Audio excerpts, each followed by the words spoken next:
Corona व्हायरसचा देशात वाढता उद्रेक पाहता त्याचे संक्रमण रोखण्यासाठी महसूल विभागाने तालुक्याच्या सीमेवर उभारलेल्या चेकपोस्टवर पोलिसांनी 2 मालवाहू मिनी ट्रकची तपासणी केली। त्या 2 मालवाहू मिनी ट्रकमध्ये संशयास्पद प्रवास करताना मजूर आढळून आले।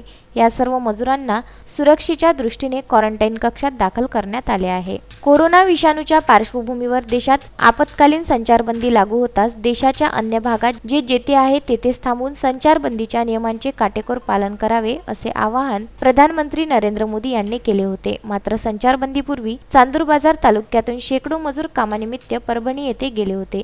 संचारबंदीमुळे एका महिन्यापासून सर्व कामे ठप्पच असल्याने मजुरांच्या हाताला काम नसल्याने मजुरांना घराकडे परतण्याची ओढ लागली होती। या मजुरांची पोलिसांनी कसून चौकशी केली असता हे मजूर परभणी येथून आले असल्याची माहिती मजुरांकडून प्रशासनाला मिळाली। महसूल प्रशासनाने या मजुरांना ताब्यात घेऊन सर्व मजुरांची वैद्यकीय तपासणी केल्यानंतर खबरदारी उपाय म्हणून मजुरांना क्वारंटाईन कक्षात 14 दिवसासाठी पाठविण्यात आले आहे।